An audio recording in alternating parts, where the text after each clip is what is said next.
Generación EdTech, tu cita con un futuro en el que todos cabemos.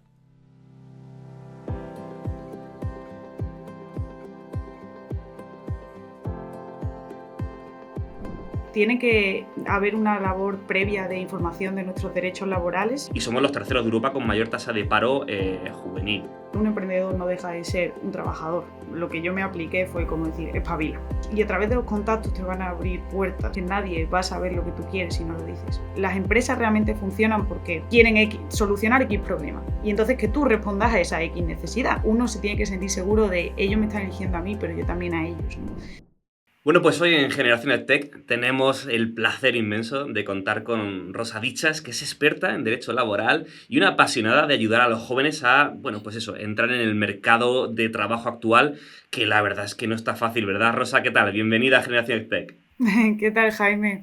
Pues sí, toda la razón, no está fácil, pero bueno, aquí estamos para aportar soluciones y estoy muy agradecida de que me hayáis invitado. Nada, Gracias. nosotros encantados y oye, vamos a empezar fuerte, porque yo te lanzo la primera directamente para que me la pelotees. ¿Cuál es la frase más tóxica que se ha normalizado en una entrevista de trabajo? Esa que dices, joder, pero ¿cómo puede ser que esto lo veamos como normal? Hmm. Pues yo diría que una pregunta que quizás no se habla demasiado, pero que para mí no debería ser, es explicar por qué una persona tiene tanta rotación, quizá entre empresas, ¿no? Porque a día de hoy, como ya sabemos, los jóvenes realmente va de trabajo en prácticas Ujú. y yo creo que se sigue viendo como algo negativo, pero realmente es que la realidad de muchos jóvenes hoy en día, que pocos están durante largo tiempo en la misma empresa. Entonces, creo que es una pregunta que, aunque tiene una connotación ciertamente peyorativa, Ujú. se normaliza todavía. Claro, porque yo pienso que hace 20 años que una persona cambiara cada año de empleo, pues era como, aquí pasa algo raro con esta persona, ¿no? Pero hoy en día es que, claro, es que es realmente complejo mantenerse más de 2, 3 años en un mismo puesto de trabajo, ¿no? Eh, yo no sé hasta qué punto, Rosa, hay preguntas o cuestiones que no deberíamos de permitir o líneas rojas que sobre todo las personas más jóvenes que no tienen experiencia laboral tendrían que marcar, ¿no? Decir, oye, por aquí yo no paso, porque ya sabes que muchas veces estamos desesperados por encontrar ese primer empleo o ese nuevo empleo que estamos dispuestos a tragar con casi todo. ¿Cuáles son esas líneas rojas que tú puedes aconsejar que la gente ponga? Dentro de eso, la verdad que hay una gran variabilidad.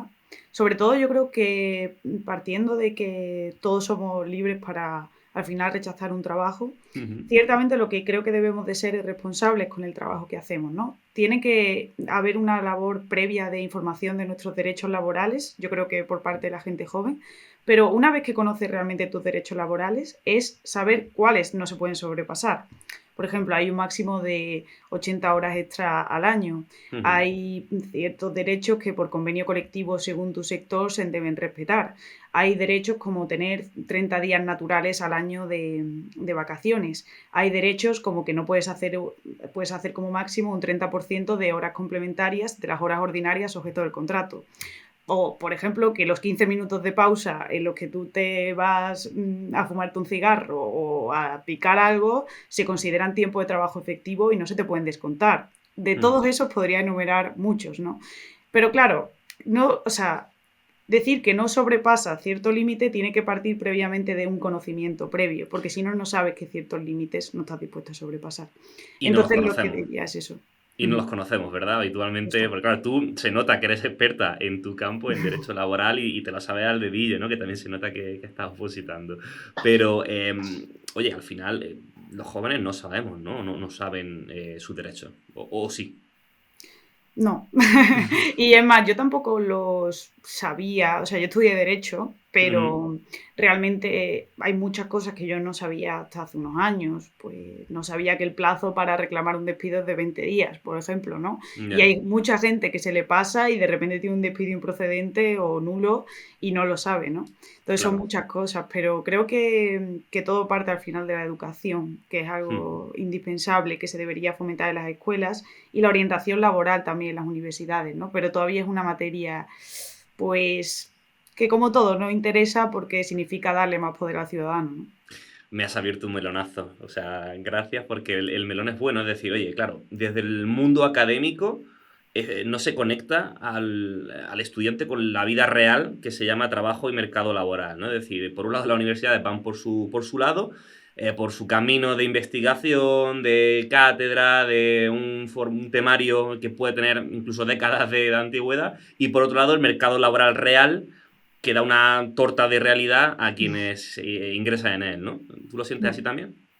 Sí, la verdad es que concuerdo totalmente, sobre todo porque, bueno, no sé de qué año eres tú, pero yo estoy al borde entre generación Z y millennial, yo soy el Ujú. 97, y yo creo que todavía nosotros nos creímos el cuento de que si tú estudiabas una carrera, luego ya ibas a tener un sueldo y un futuro estable, y entonces te podrías comprar una casa, tener hijos y morirte, ¿no?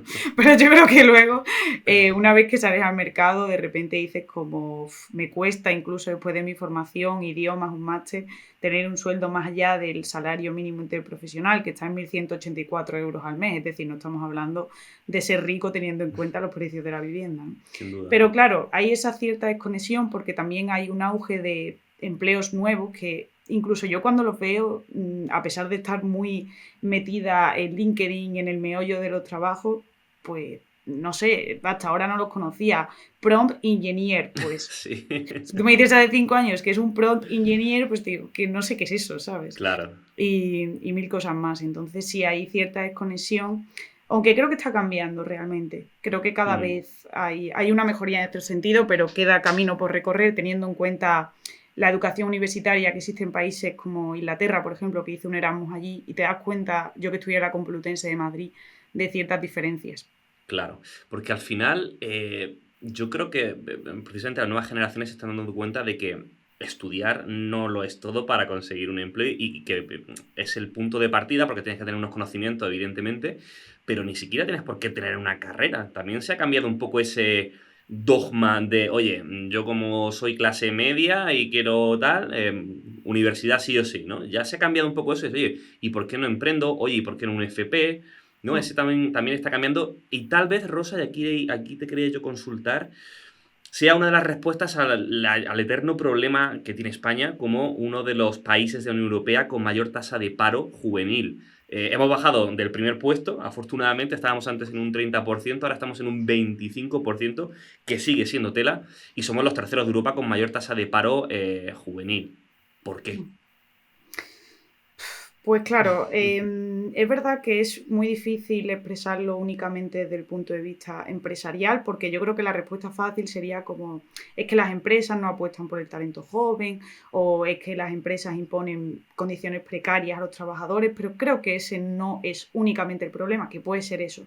Creo que parte más de un problema de a nivel europeo y también a nivel español. Pero Ujú, concretamente, si nos centramos en el problema de España, es que cada vez vemos que hay una mayor inversión en Airbnbs, seguimos enfocados al turismo y aunque obviamente es el mayor ingreso nuestro, ¿no? Lo que mayor genera de Producto Interior Bruto, ujú. creo que únicamente se puede generar una baja en ese desempleo juvenil si invertimos en I+D, si invertimos en industria, si apoyamos a que los autónomos realmente tengan condiciones laborales como puede ser un funcionario. Si realmente invertimos en lo que es en el largo plazo, ¿qué pasa? Que tenemos políticos de todos los bandos que para mí, sinceramente, me parece que están de muy bajo nivel y que simplemente apuestan por la lucha de su sillón y son Ujú, cortoplacistas. Entonces invierte más en un hotel que realmente en construir una fábrica textil para ujú. que miles de trabajadores puedan tener condiciones prósperas, ¿no? Y no hablo de ideología, sino que Ujú. va desde una escala central hasta autonómica hasta local. O sea, la excesiva burocratización genera una inmensidad de papeleo absurdo que hace que incluso el SAE, el Servicio Andaluz de Empleo, cuando una persona va a encontrar empleo no le ayude, ¿no? Claro. Entonces, pues bien, hay diversos problemas, pero sobre todo también diría que has comentado el emprendimiento, apostar por los autónomos. Y creo que esos son los mayores olvidados de nuestro país, porque es verdad que Ujú. ahora está muy de moda y ahora queda muy guay, pero un emprendedor no deja de ser un trabajador. Y creo que es fundamental en ese sentido tenerlo en cuenta. Claro, y se da la tesitura de que se supone que tenemos la generación mejor preparada de nuestra historia, que nos lo han venido machacando constantemente. Yo soy de una generación anterior a la tuya, yo soy millennial puro y duro. Yo sí me creí lo de estudiar y tener trabajo, a nosotros nos la vendieron bien esa. Pero claro, al final, estamos sobrecualificados, pero no encontramos ese acceso al mercado laboral. ¿Cómo se hace uno empleable, Rosa? Y aquí ya entramos un poco más en este área tuya de mentoring, ¿no? De ayudar a los jóvenes. ¿Cómo se hace un joven a día de hoy, que a los que todos se les presupone una carrera y un máster como poco, cómo te haces empleable de verdad? Hmm. Pues yo es verdad que odio decir esto, pero para mí, o lo que yo me apliqué fue como decir, espabila. O sea, porque es verdad que una carrera, yo que soy de estudiante de Derecho, pues ahí si levantas una piedra y te salen 1000 estudiantes de Derecho, ¿no? Pero yo creo que la clave es que, lo que mucha gente no sabe, es que al final hay un mercado oculto de trabajo que abarca casi al 80% de las ofertas laborales, que buscar trabajo no es solamente mirar en la sección de empleo de LinkedIn o InfoJobs, sino que de repente hacer un voluntariado, hacer charlas, o sea, hacer cosas, proyectos que te creen contactos y a través de los contactos te van a abrir puertas.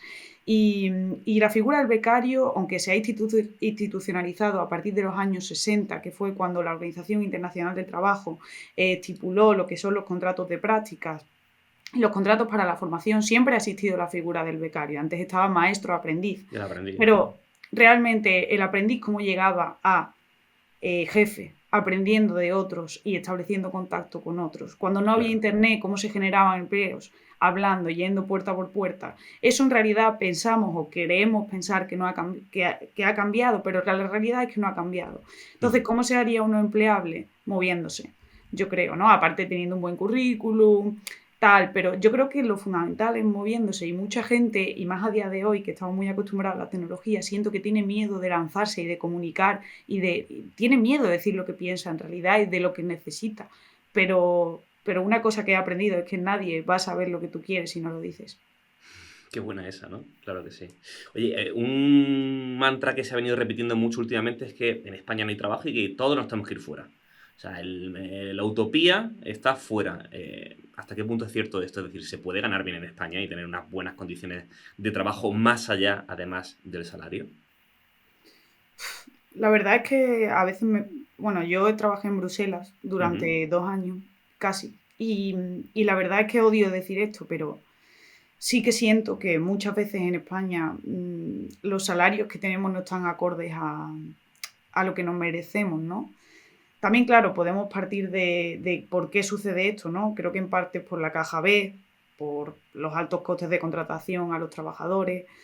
Creo que es porque también como estructuralmente, como está seleccionado en España el sector primario, secundario y terciario, sí que creo que en eso, y la prueba es la alta tasa de desempleo juvenil, pues es más fácil encontrar trabajo en el extranjero. Pero una de las razones por las que yo decidí volverme a España y opositar, cualquiera podría pensar como, bueno, es que esta chica ha venido aquí porque quiere tener la vida fácil y ya sentarse y tal. Pero realmente fue por otra cosa, fue porque estaba en un evento en Santander y una eurodiputada me dijo, si tú quieres hacer algo por el empleo, mejor vete a España y no en Europa. Entonces yo creo que realmente los únicos que podemos hacer algo por el empleo somos los españoles, que desde Europa no creo que haya demasiada ayuda más allá de recomendaciones o dictámenes. Claro. Así que la responsabilidad, vuelvo a decir, está en los españoles, que somos los que podemos cambiar esa realidad. Qué buena esa. Pero al final también es innegable que salir fuera te da unas tablas, una experiencia. Yo creo que tú lo recomiendas, ¿no? La experiencia de vivir fuera y de trabajar fuera.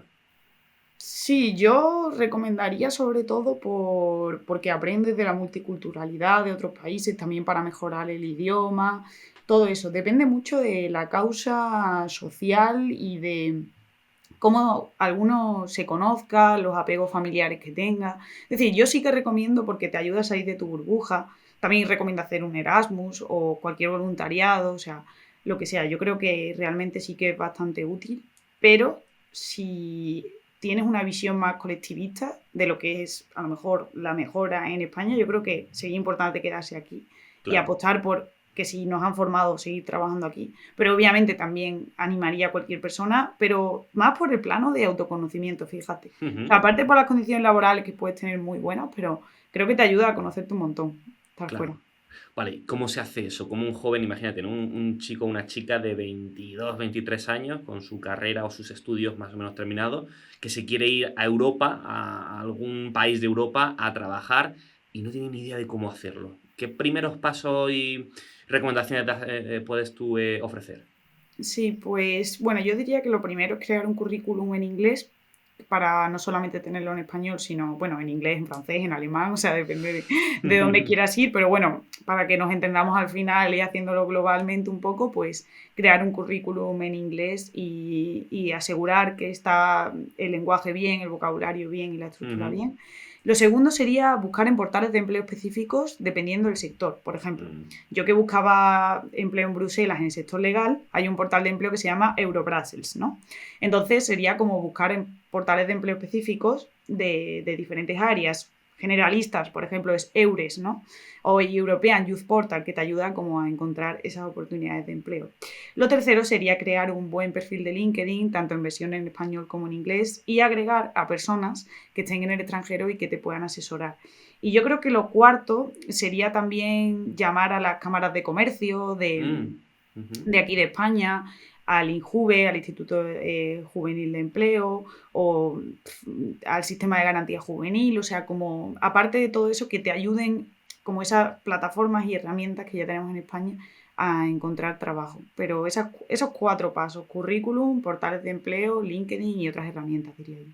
Qué buena esa. Pues vamos a seguir un poco ahí por la senda práctica de todo lo que tú nos puedes ofrecer como experta en este ámbito. Vale, llega el día de la entrevista y habitualmente la gente está muy nerviosa, no lo tiene muy claro. ¿Qué recomendaciones muy breves das tú, Rosa, para ir con una mínima preparación a una entrevista de trabajo?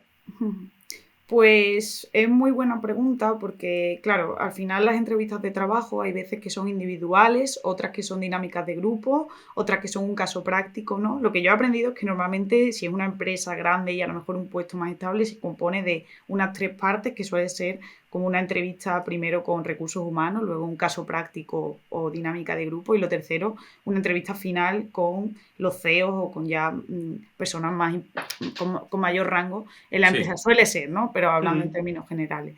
Yo creo que para ese primer paso o esa primera selección previa sería saber que dispones de toda esa información, ¿no? De cuáles son a través de la página web de la empresa, cuáles son la misión, los valores, cuáles son las dinámicas de esa empresa y de sus proyectos, Ujú. cuáles son los grupos de trabajo que tiene. O sea, es decir, hacer una previa elaboración y documentación de lo que es la empresa.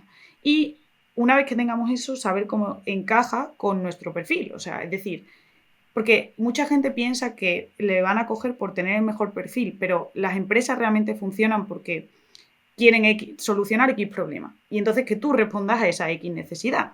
A mí, a una empresa, si necesita que alguien sepa de gestión de nóminas, pues le va a dar igual que yo a lo mejor tenga un máster en Harvard. Si yo a lo mejor pues no sé de nóminas, ¿no? Por poner un Exacto. ejemplo. Entonces yo creo que sería ver a lo que se dedica esa empresa y cómo podemos responder a esa necesidad. Luego, eso en el plano que va en nuestra mano, ¿no? En el plano más emocional o ante esos nervios que comentabas de la entrevista, yo creo que saber que una entrevista de trabajo es como una cita. O sea, es decir, esa persona Ujú. te tiene que gustar a ti y tú a ella, pero únicamente no es que ellos les tenga que gustar tú, también ellos te tienen que gustar a ti, ¿no? Porque es verdad que mucha gente también está, a lo mejor, y lo entiendo, deseando tener un trabajo y a pesar de ver el mal ambiente, y yo eso lo he vivido, dices, bueno, como es un trabajo, pues lo cojo. Pero, claro, ¿a qué coste, no? Yo creo que uno se tiene que sentir seguro de ellos me están eligiendo a mí, pero yo también a ellos, ¿no? Y creo que algo muy importante, que aparte de que ellos te pregunten a ti, es tú también preguntar, oye, ¿y esto cómo lo hacéis? Y realmente, ¿qué aspiraciones tenéis una vez que me contratéis? ¿Cuál es el plan de carrera? Porque eso denota en realidad que a ti te importa tu tiempo y tu valía. Y una de los ápices, de las vertientes fundamentales, creo que de la autoestima es el autorrespeto. Entonces, Ujú. si tú realmente no consideras que tú eres válido, ¿por qué lo van a pensar los demás? Buah, qué buena esa también, ¿eh? Eh, Justo, ¿no? Dice eso claro, tú estás ansioso por tener un trabajo, pero en la entrevista, efectivamente, tú también tienes que evaluar si esa empresa, esa organización te corresponde o merece la pena que tú inviertas tu tiempo en ella, ¿no? ¿cuáles son esas red flags que le ponemos a las empresas cuando nos hacen preguntas en la entrevista? Algo que te digas, si te preguntan esto, bandera roja, cuidadito, cuidadito por ahí. Pues a mí me pasó en una entrevista, por ejemplo, que me preguntaron cuál era mi ideología política. Yo estaba... Pero eso es directamente ilegal, ¿no? Claro, esos son como banderas rojas, ¿no? Ostras. O, por ejemplo, en el caso de las mujeres, a lo mejor si prevés quedarte embarazada, ¿no? Cosas Buah. así, o sea, yo creo que hay muchas preguntas bueno, que se pueden considerar a lo mejor discriminatorias o, Claro, o eso sería como bandera roja, a lo mejor yo diría que total, ¿no? total, sí. Banderas amarillas, yo diría que puede ser como si estás preparado para trabajar bajo presión, yo creo que eso es como algo que tú ya dices, vale, me vamos a Dale, aquí colocar hay un marcha. poco. Entonces, pero bueno, eso también depende mucho del trabajo, ¿no? Pero sí, yo diría que preguntas que son discriminatorias, sobre todo serían rojas. Vale, ¿cuál es ese ABC de cosas básicas que tú das por sentadas que todos tenemos que saber y que no sabemos a la hora de, pues eso, de tus derechos laborales o de cosas que dices, oye, que es que esto es de sentido común, como lo que acabamos de decir, es que es ilegal directamente que preguntes a alguien por su ideología política en una entrevista de trabajo? ¿Cuál es ese ABC, esas tres cositas imprescindibles? Pues yo diría que para empezar por algo fácil, porque es verdad que dentro de eso hay mil vertientes, ¿no? Pero para Claro. empezar por algo fácil sería entender tu contrato de trabajo. Porque en el contrato de trabajo al final es lo que se va a ver tu día a día. ¿Y a qué me refiero con ello? Pues entender cuál es el máximo de tu jornada. Puede ser Mm, a tiempo parcial, a tiempo completo, ¿no? 40 horas, que ahora lo quieren reducir a 37 y medio, ¿no? Veremos eso, pero en principio pues 40 horas semanales, ¿no? Entonces sería primero la jornada. Luego, ¿cuál es tu tipo de contrato? No es lo mismo tener un contrato indefinido, fijo, discontinuo. Eso genera también ciertos derechos a la hora de las cotizaciones, en fin, de cómo se puede efectuar el despido, en fin, pues varias ujú. consecuencias, ¿no? El periodo de prueba, sobre todo, también es importante, ¿no? Hay a veces empresas bueno, pues ponen más de 6 meses cuando, según el artículo 14 del Estatuto de los Trabajadores, no puede ser más de 6 meses, ¿no? Por ejemplo, Mm, en cuanto al periodo de prueba. Luego, muy importante es conocer, o diría que de lo más importante, conocer el convenio colectivo de tu sector, ya que en base a eso, pues puedes tener más, menos días de vacaciones, puedes tener ciertos derechos que en otro sector a lo mejor no puedes tener. Y recordemos que el convenio colectivo siempre debe ser susceptible de mejora. O sea, ujú. no puede establecer una minoración de las condiciones mínimas de derecho necesario. Entonces, por ahí puedes tener incluso mejores condiciones laborales de la que tú esperas, ¿no? Y bueno, eso respecto al contrato, ¿no? En fin, las funciones sobre todo, o sea, para que no haya una extralimitación de funciones, Sí. ya que eso luego, joder, me estoy quizá poniendo muy técnica, pero No, muy eh, bien. si tú tienes una extralimitación de funciones, eso genera que en base al artículo 50 del Estatuto de los Trabajadores, tú luego puedas autodespedirte y tengas un derecho a indemnización. Por eso quizás es tan importante conocer tus funciones realmente, ¿no?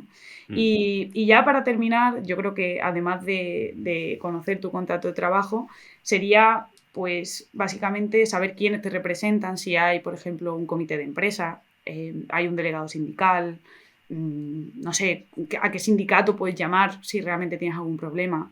Ujú. Porque a veces en las empresas nos vemos sobrepasados por ciertas condiciones y no sabemos a quién acudir, por eso mejor prevenir que curar, ¿no? Claro. Eh, son cosas que tendríamos todos que manejar y que, por cierto, ¿dónde las aprendemos? Porque no me imagino yo a un joven entrando en una página de derecho laboral a tal. ¿Cuáles son esos lugares a los que podemos acudir? O si directamente le preguntamos a ChatGPT, que ya lo sabe casi todo. Sí, la verdad es que, bueno, ChatGPT a veces tiene trampa, ¿eh? Yo siempre Sí. diría que mejor preguntar a alguien en concreto, pero, a ver, realmente para lo más básico, que no es complicado, o sea, es cierto que a lo mejor a mí no me parece complicado porque he estudiado Derecho, pero creo que realmente cualquier persona fácilmente puede llegar a entenderlo, es el Estatuto de los Trabajadores. Ujú, Eso ujú, es la muy bien. norma básica principal. O sea, ahí te van a venir horas extra, te van a venir la jornada máxima de trabajo, te va a venir muchos derechos laborales. Entonces, Ujú. yo creo que si tienes alguna duda, sería lo primero mirar el Estatuto de los Trabajadores. Ok, genial. Vale, te voy a provocar un poquito, te voy a chinchar. Me encanta A la eso, sí que sí. generación Z se le llama generación blandita, poco resiliente. como que no aguantas nada. ¿Hasta qué punto estamos en desacuerdo o de acuerdo con esto, Rosa? Hmm. Estoy en parte de acuerdo y en parte en desacuerdo. Yo creo que es Ujú, verdad que a mí una cosa que me da mucha rabia de mi generación es que estamos muy acomodados en nuestra queja y eso ujú, no me gusta. O sea, no ujú, me gusta que si nos quejamos de algún problema subamos un post a Instagram, pero no vayamos a la calle a decir que eso no está bien. Y en ese sentido creo que hay una apatía sí. generalizada o una desafección hacia la política que viene precedida de muchas cosas, como es básicamente, por ejemplo, el escaso poder de los sindicatos, que bueno, eso es otro temazo, ¿no? Ujú, Pero, ujú. en fin, como que yo creo que viene de muchas variantes y de muchas causas, pero sí que creo que nuestra generación es ciertamente de cristal porque no tiene la suficiente fuerza compacta para no romperse ante la adversidad y unirse, sino que está demasiado preocupada en el individualismo, en pensar que yo para qué me voy a esforzar si otro me va a quitar el puesto de trabajo. Y creo que otras generaciones tenían un sentido más colectivista. Quizá se romantiza el pasado, no lo sé, pero creo que hace falta realmente apelar por ese espíritu colectivo y que creo que en mi generación sí que falla. Aunque por otro lado, si tú miras una lista de la compra de los años 80, 90, en comparación con el sueldo, evidentemente, ahora mismo que la gente diga que es que los jóvenes no se compran un piso porque pagan Netflix, me parece ciertamente hipócrita. O sea, evidentemente no es así. O sea, nos quejamos también muchas veces con motivo y Mm. peleamos y tenemos máster y tenemos cursos y tenemos idiomas y tenemos experiencia en el extranjero, pero nos contratan para unas prácticas. Joder, pues, ¿qué quieres? ¿Que no me deprima? Pues sí tengo razones para deprimirme, ¿no? Yo creo. Pero yo creo que hasta que no haya un despertar nos seguirán llamando generación de cristal porque nos seguirá perjudicando, ¿no? Entonces, yo creo que somos una generación que se esfuerza mucho y que sí que tiene mucho espíritu, pero creo que hace falta salir de ese individualismo. Fíjate que yo llevo dando clase pues más de 10 años y es verdad que también odio decir esto, pero es verdad que cada año que pasa veo más apatía, menos Mm, ganas en la clase, menos interés, menos espíritu crítico, ¿no? mm, Yo lo achaco también mucho, Rosa, al contexto general de las cosas, lo que tú has dicho. En el poder adquisitivo de esta generación está completamente roto. Si no tienes posibilidad de comprarte una casa, no ya de comprártela, de alquilar un piso para vivir tú con tu pareja y crear un proyecto de vida, pues posiblemente, claro que a lo mejor eres menos resiliente en otras cuestiones, porque realmente ya partes con una desventaja importante con respecto a tus padres, por ejemplo, ¿no? Y esto al final también es endémico de esta sociedad en concreto, ¿no? Bueno, y creo que, digo, me refiero a España, pero creo que está pasando en toda Europa, ¿no? Y aquí enlazo un poco con la siguiente pregunta que te quería plantear, porque somos tan diferentes al resto de Europa. Los países nórdicos, aquello es todo súper verde y maravilloso y genial, o ni estamos tan mal nosotros, ni están tan bien ellos. Claro, yo, por ejemplo, en el sistema sanitario español, ¿no? Que ahora mismo se critica mucho y se pone en duda, yo he vivido en Inglaterra, en Alemania y en Bélgica y te digo que el sistema sanitario de allí tampoco era gran cosa. O sea, creo que España también tenemos muchas cosas buenas Ujú. que sí que podemos hacernos valer y sobre todo a veces me da mucha rabia que, sinceramente, en mi opinión o mi experiencia, pero desde otra parte de Europa se nos ven a los españoles como esos vagos que les encanta la fiesta y están Ujú. todo el día por ahí, pero no, los españoles somos unos currantes que Bueno, trabajamos trabajamos muchas más más horas horas. según la OCDE Sí, sí, sí. por ejemplo, Alemania, ¿no? Justo, y hacemos un esfuerzo increíble y nuestro sistema de educación es mucho más duro Ujú. que otros países europeos y creo que eso también es de hacernos valer joder, que tenemos un talento que otros países nos quieren a nosotros porque somos muy currantes y tenemos mucha formación, ¿no? Vamos, muchos países lo dicen, pero yo creo claro, es que el problema para mí es cómo está enfocado el sector, tejido productivo español, ¿no? Que eso, que ellos, claro, al tener en Alemania, por ejemplo, al tener mucha industria, pues claro, se generan empleos de calidad. Pero Ujú. aquí lo que traemos es a extranjeros que vienen, mientras nosotros creamos un país de camareros. Exacto. Sinceramente, me parece Ujú. así. O sea, y Ujú. ese es el problema principal. No es que estemos tan mal, es que quienes nos gobiernan, como he dicho antes, miran en el corto plazo. Entonces, vale que los extranjeros invierten en nuestro país, es de agradecer, pero ¿invertimos nosotros en nosotros mismos? Es la Ujú. pregunta. Esa es una muy buena pregunta, Rosa. Corto plazo, que en realidad todo se está acelerando ya y el Foro Económico Mundial, te pongo un dato, dice que para 2030 una cuarta parte de los empleos del mundo se va a transformar, va a desaparecer, va a cambiar. Eh, ¿Cómo narices se prepara uno que está en edad de formarse o no? O que incluso ya lleva un tiempo trabajando pero ve que su sector va a desaparecer o está en peligro de automatización. ¿Cómo se prepara uno para la incertidumbre? Mm. Bueno, claro, yo Te las estoy poniendo realmente... difíciles hoy, ¿eh?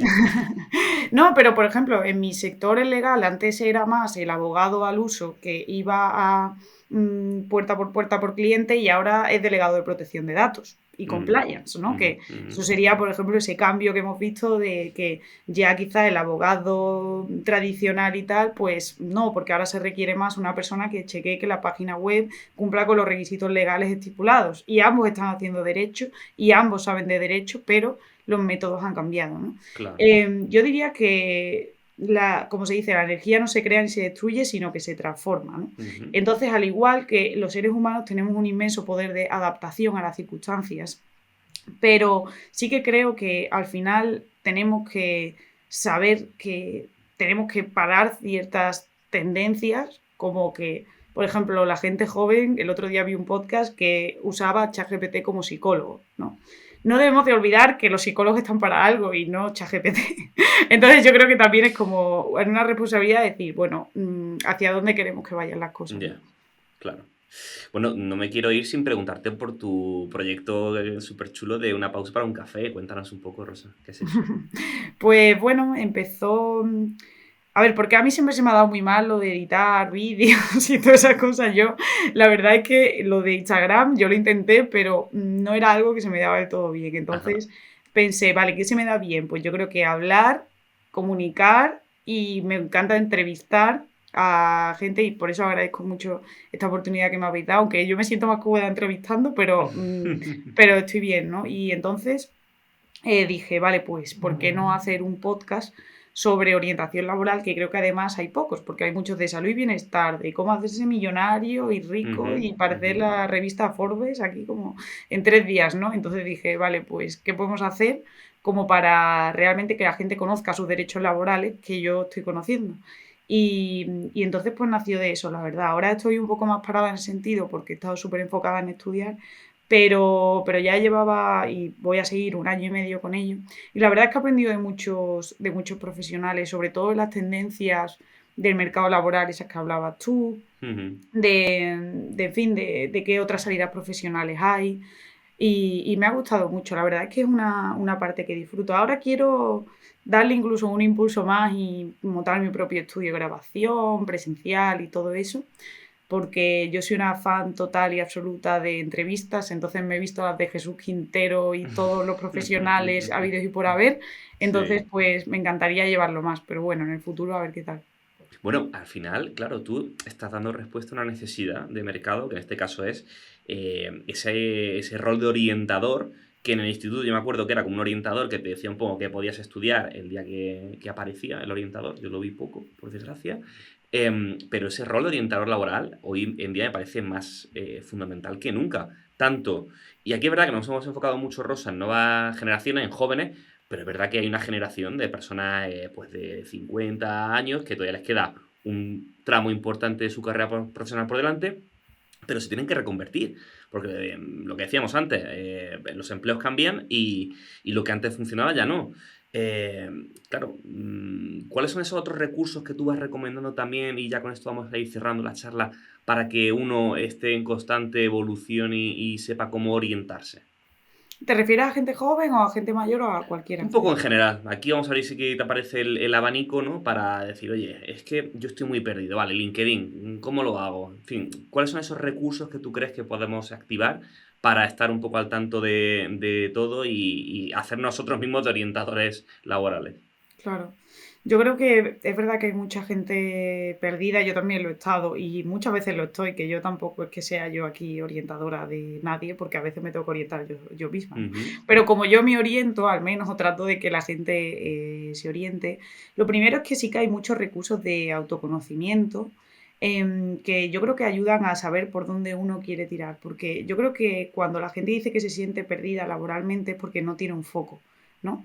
Y a lo mejor le da igual el sector de recursos humanos que el sector cultural, que el sector de finanzas. Pero si tú no sabes hacia dónde te estás dirigiendo, no Claro. puedes canalizar tus esfuerzos porque los diversificas. Y yo creo que a día de hoy el mercado laboral, sobre todo lo que requiere es personas especializadas en un sector en concreto o es lo que se va a valorar más. Entonces lo primero sería herramientas de autoconocimiento a través de libros, a través de, por ejemplo, el Ikigai, ese famoso, ¿no? De que te gusta a ti, que no, Ujú. o que se te da bien, cómo puedes ganar dinero, etcétera. Lo segundo, yo creo que también es importante conocer las formas de ganar dinero. Y esto parece una tontería, pero yo creo que a día de hoy, que encima necesitamos como ganar dinero de manera urgente por los altos, elevados precios y la inflación, etcétera, pues a mí cómo me conviene ganar dinero o cuál es la manera en la que a mí me gusta ganar dinero. Me gusta trabajar por cuenta propia, por cuenta ajena, ser funcionario, o sea, ¿dónde te ves tú ganando dinero? Porque todos necesitamos ganar dinero, pero las 8 horas o 10 horas, si haces horas extras,